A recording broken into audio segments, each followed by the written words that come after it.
Good day, everyone. Once again, we are now in Chapter 2 of our discussion, Science, Technology, and Society. This is your Professor, Jocelyn Aguila Aguinao, now signing on.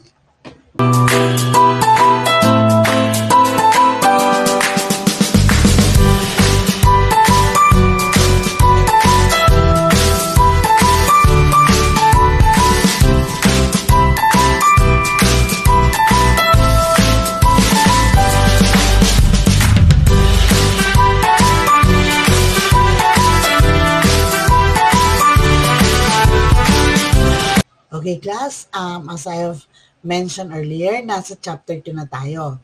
So, ano ba yung di-discuss natin in this chapter? So, this is the outline for your reference lang. The faculties of human understanding, the different aspect of human behavior, the cultural adaptation and social behavior, the formation of human society, craftsmanship and settlement, permanent human settlement. Iisa-isahin natin to. We will be discussing this one by one. Pero syempre, be ready for your additional points as we go along with the discussion. As I play this recording, um, makikita nyo yung mga additional points nyo for your class standing. So, let's start this one. Okay. Describe the worst society you would not like to live in. So the first three to comment down below, syempre will have +5. Yung next 5 will have, +10 pala yung una. Yung next 5 will be +5 and the rest will be +3. Okay, I'm going to give you 30 seconds to do that. Think of or describe the worst society you would not like to live in. Yung ayaw nyo na tirahan nyo na society.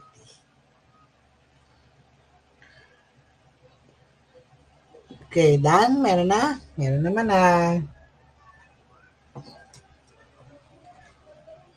Ilan? Just comment it down.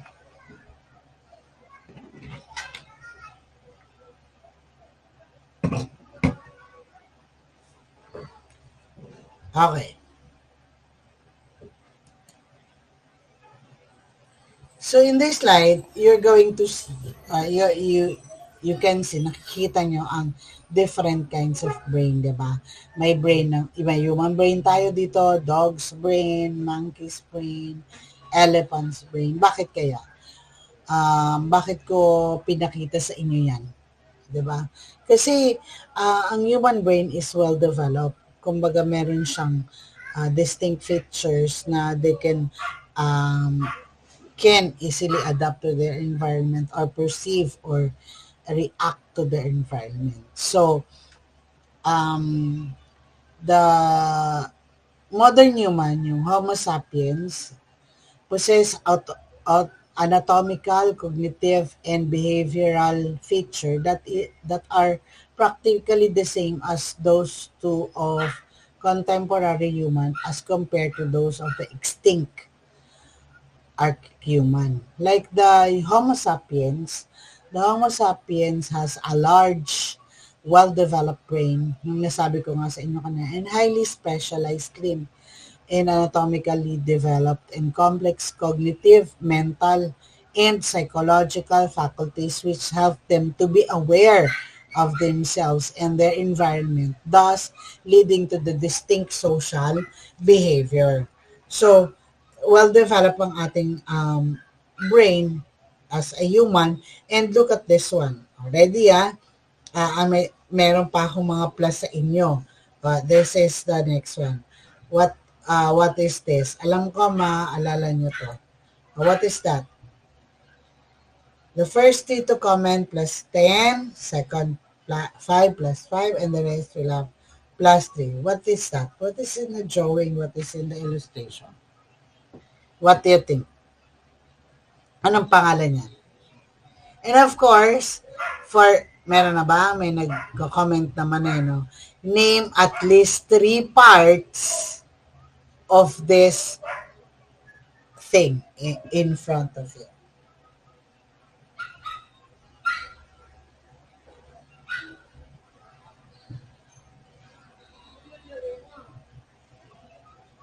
Okay, this is the, what do you call that?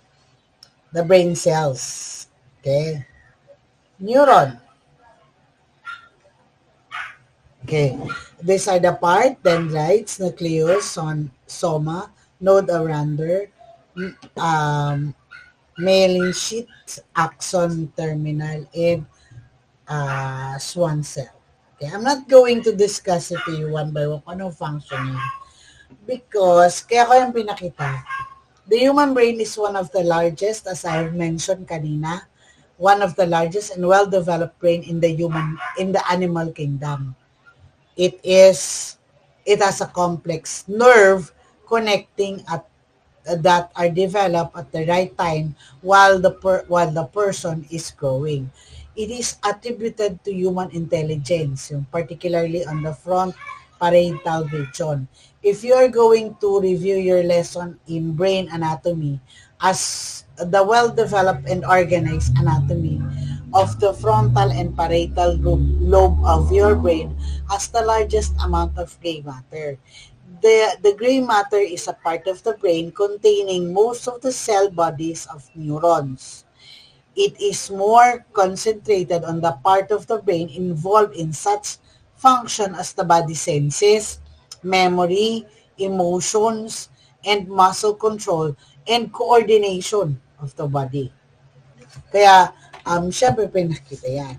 Now, on our next topic, yung first nating topic is the faculty of human understanding. So we have here the human consciousness, the self-awareness, and the sapiens. What do you mean by these three words? Okay. The human consciousness is our ability to gather information from various sources using our body senses to hear, to feel, to see, to smell, and to taste. While the self-awareness, on the other hand, is the ability to look inwardly into the self and relate it to the outside observation. While the third word, yung sapiens, is the capacity of an individual to mentally process and arrive at a sound reasoning and judgment of information received. These three components lead to our ability to understand and obtain knowledge as a conglomerate and of useful information which we mentally process, assimilate, and utilize regularly for survival in some other uses pa. So the human consciousness lead to our inherent behavior curiosity of our natural inclination to explore object occurrences and affairs, especially those that are difficult to understand.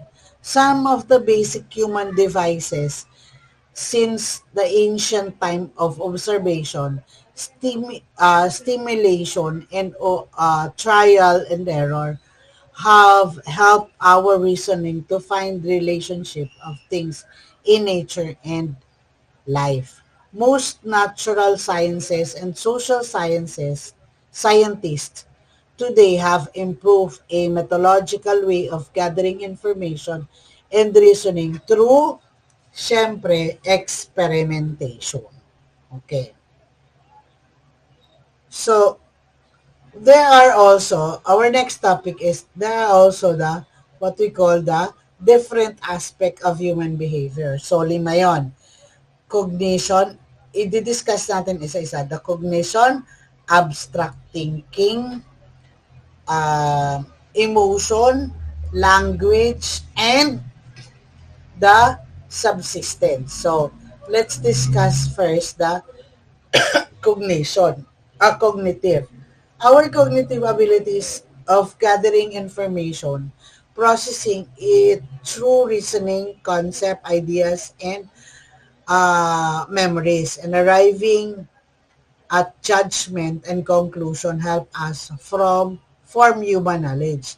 This human knowledge is involved in our social interaction which any other human being with any other human beings.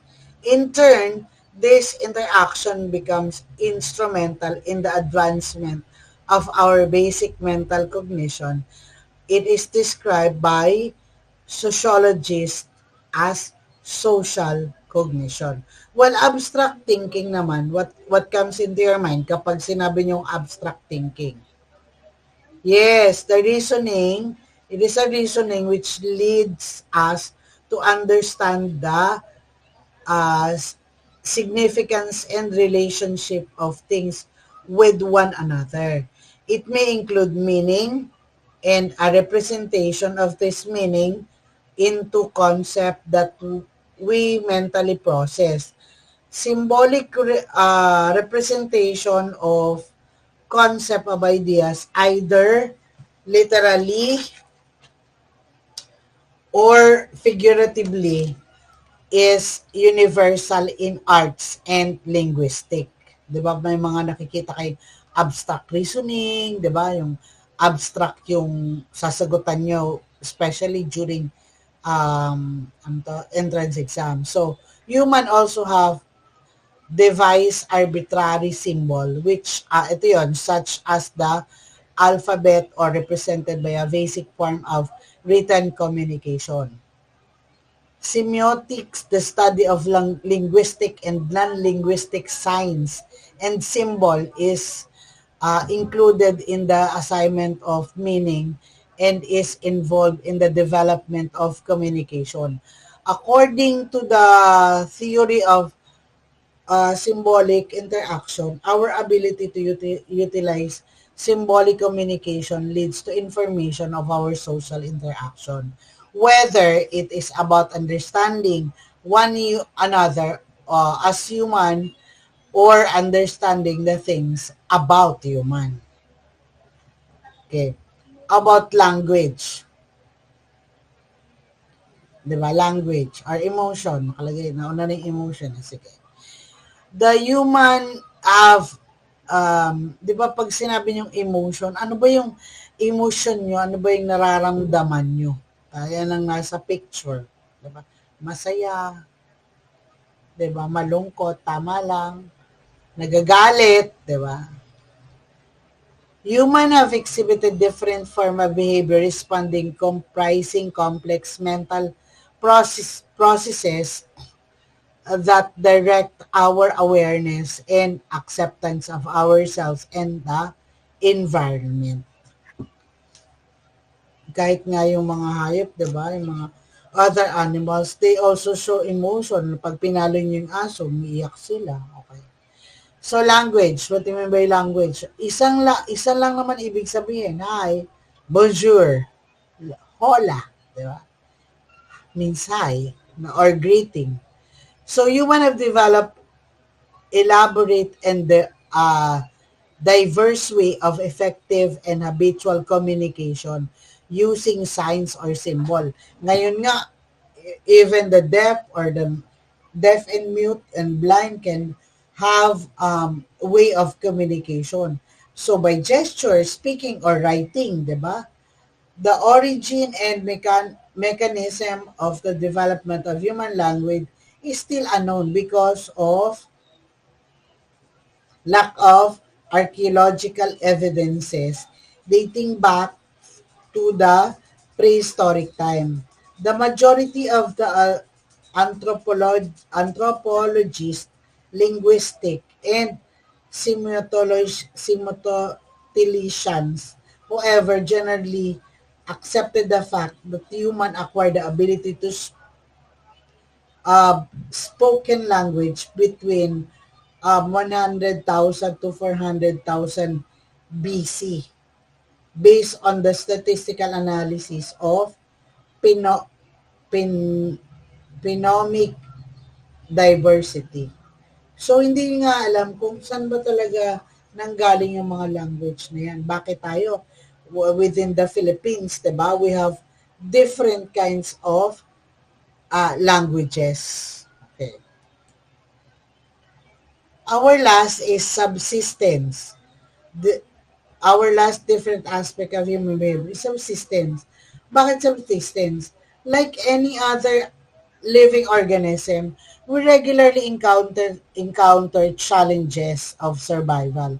Aside from our biological, physiological, and behavioral adaptation, we have developed a new type of adaptation in which we utilize to develop our awareness, thinking, knowledge, and responses about ourselves and the surroundings. Evidences have shown that our human subsistence has been attributed to our cultural adaptation. Mamaya may discuss natin cultural adaptation, which is dramatically more complex compared social to the other social animals. The study of artifacts from archaeological evidences has shown different patterns of characteristic of cultural adaptation. Okay. Like for example, human rely on our environment for air, water, food, and other essential resources to survive. The unpredictability of the condition of the surrounding thus derive us from to adapt and fit according to the local environment of or otherwise. Halimbawa, pag sobrang init, sobrang lamig, may La Nina, may bagyo, may tagtuyot, di ba? We easily adapt. Okay. We are forced to find some other place that we are more favorable of our to our continued subsistence. Halimbawa, uh, for example, sa province, bakit pumupunta dito? Because of um, work, because they want to survive, they want to have higher salary, they want to, have a better opportunity according to many. Next is we communicate and interact with our own kind through means of symbol we generally are more likely to understand. For example, how is the deaf or the mute and other um, mga na may mga disability adapt to their environment. Siyempre, mga deaf, magsa-sign language yan. Mga blind, for them to have knowledge, may braille naman na. O next, we create devices. Ito yung sinasabi ko, ways to help our, to ease our burden of work. Halimbawa, um, ang technology kasi, it is our burden of work, di ba? Halimbawa, ang technology for the deaf and mute. They have this hearing aid. For the blind naman, they have this braille to acquire knowledge. Ano pa? For us to adapt na sobrang init, um, dahil tagtuyot, siyempre may mga, ayan na yung mga aircon natin, mga electric fan. So the technology keeps on improving. So next we have learned the decision making, planning, and teaming with other will effectively help us to execute much more complex tasks and have higher chance of survival. And we have learned to acquire, perceive, and pass understanding of this individual and collective experience and other for the future generation. Okay. Next is, sorry, cultural adaptation and social behavior. When she said cultural adaptation, di ba, sinabi ko kanina na we will discuss this one by one. Cultural anthropologists and sociologists. By the way, what is anthropologists and sociologists? Comment it down for additional grade, okay? Just comment it. I'm going to check it later. Do have different theories regarding the origin and development of human culture because of the scarcity and artifact from prehistoric time. And alam nyo, i-discuss din natin tong history, bakit nagkaroon talaga ng science. So, we can understand more. Inuna ko lang tong aspect na to para you will know uh, which part of the technology or science technology in the society we will be dealing para mapag-connect natin yung tatlong area na yan. So, uh, generally, human culture is characterized ng mga to. Yung religion, technology, arts, ritual, food and cooking, settlement, and knowledge. In what way? Pag sinabing religion, may supernatural morality, deity, mythology, and belief system. Pag sinabi niyang supernatural, meron pa mga naniniwala sa aswang, 'di ba? Morality, pag sinabi niyong morality naman, 'di ba? Yung pag teacher ka about ang paniniwala na pag teacher ka dapat may pinanging pinag-iingatan ang morality. Anyway, lahat naman. Pero mataas kasi ang standard ng mga bata sa mga teachers nila, especially the elementary. Mythology, yung mga paniniwala, mga belief system ng bawat isa. So, kailangan um, uh, yung sa religion, iba-iba pa. So, sa technology, yung structures, devices, eto, pag sabing technology, magagaling kayo dito. Items, industry tools, including the tools na ginagamit or usage like sa pottery, sa clothing, sa both, megalithic structure, dwelling, sa bahay. Dati-dati hollow blocks ang ginagamit natin. Ngayon, kakaiba na, di ba? Iba na naman ang ginagamit nila to build the house. What else? Madami. So, madaming pagbabago when it comes to technology. Dati-dati, ang cellphone, wala pang cellphone, telepono pa lang. Then, nagkaroon ng beeper, di ba? So, anyway, we will discuss this as we go along with. So, arts. Ano naman sa arts? Painting, pottery, ornament, music, dances, and other. Pag sinabing ng arts, hindi lang yan basta sculpture, hindi lang yan basta music or dancing. Ang daming aspect when it comes to arts. Ritual, religious, political, judicial, and academic activities andyan sa mga ritual na yan. Cooking, kailangan, di ba, pag iba-ibang area, iba-iba yung luto. For example, pag nasa Pangasinan ka, ibang lupag ang pagkain nila, ibang style ng pagluluto. For example, magbigay tayo ng isang example ng pakbet.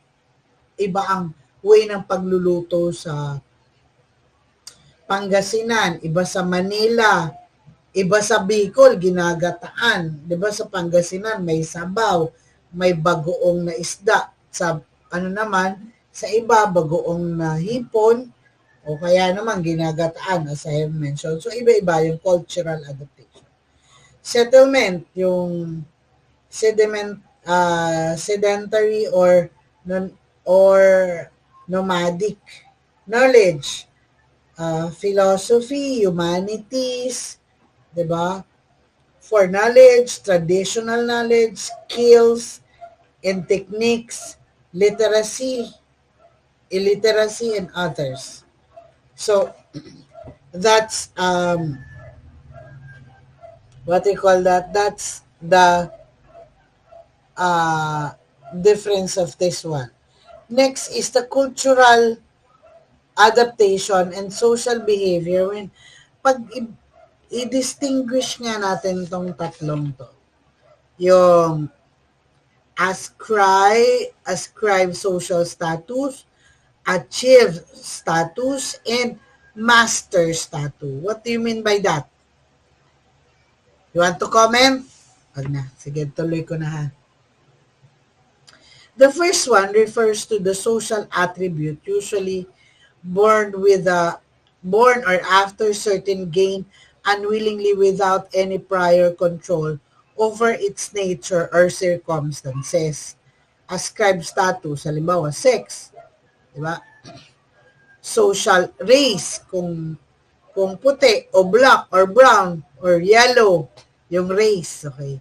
Social class, biological relationship like parents, child, siblings, etc., adopted or whatever. So that's the ascribed status. Pag sinabi nyo namang achieve to refer to the social role that can be attained through one's own effort by hard work or any endeavor and even through chance. Chance, for example, pag achieve educational attainment, marriage, employment, pagpapari, pagmamadre, ano yung status nyo, or other form. Pag master status naman, it refers to the principal identity of a person, mostly socially known for attributes that can generally affects the reputation and the last for and will last for lifetime. For example, leader or criminal, di ba? Inventor, disabled, mga ganon. So that's the difference of the three. Ay, ba't ko nasabi? Ito pala, napagbaliktad ko lang. Okay? Anyway, you've answered it naman eh. Next is the formation of human society. We have here the inverted triangle. Diba? The human society has intellectually, culturally, and socially involved, creating a more complex and highly differentiated social structure and order. Based on their subsistence economy, societies are classified according to economic development. As societies become more complex, urbanity is established as more definite. Permanent human settlement, mamaya madidiscuss pa natin ito in deeper discussion, is made to support a very large population occupying that region where sources of sustenance are established without the need of to migrate from one place to another in search for valuable resources. Okay. Let's discuss the social institution are defined purposive and valued behavior of all the individual in the society governing all of their affair, yung knowledge, culture, tradition, custom, norms, belief, values, yung family, religion, government, economy, medicine, learning, language. Iyan yung nandyan sa social institution. About social network, the collective relationships and interactions that link us to each other and also to other group of organization like family ties, friendship, peers, indifferences, and for family, yung clan, yung friends nyo, acquaintance sphere, a hostile, and marriage. Okay.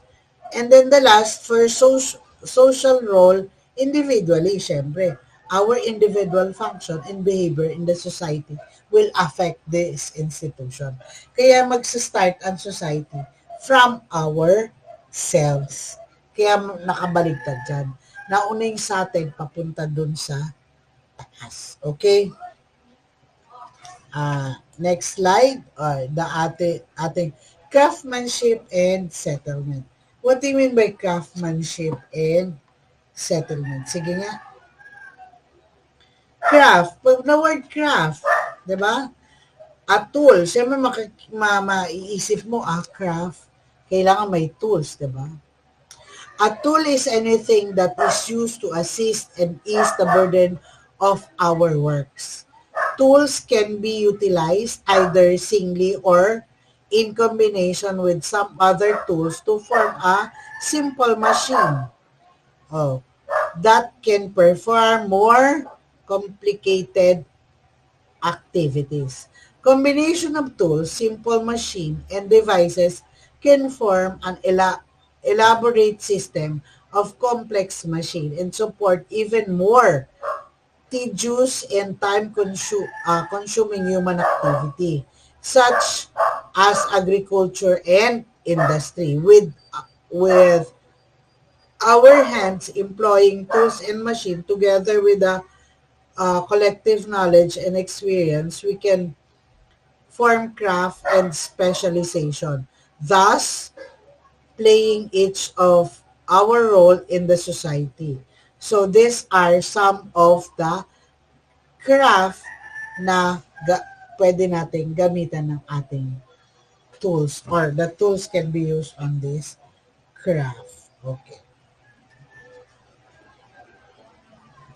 Next,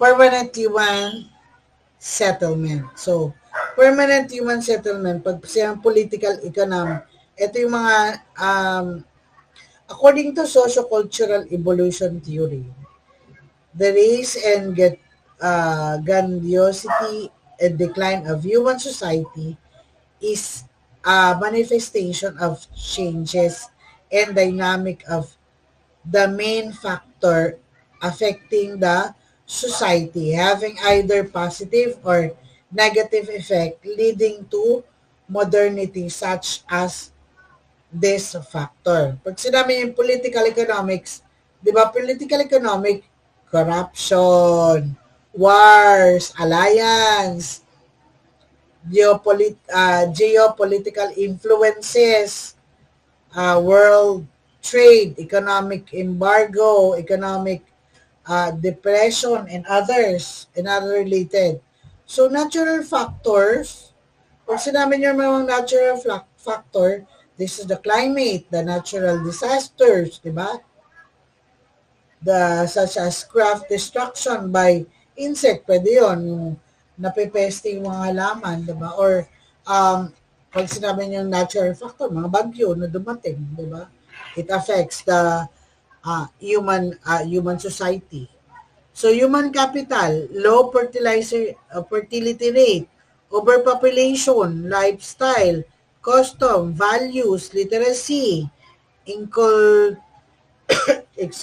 culturization or adaptation to another culture, acculturation or bending the different culture in others, and then intellect and technology. Sa religion, ito yung magkakakontak kasi pag sinabi niyong intellect and technology, religion, philosophy, science, humanities, discoveries, and innovation, invention, and others. Okay? So we're done with our chapter 2.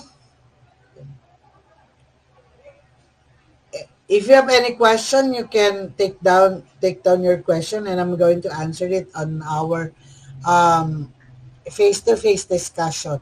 Okay.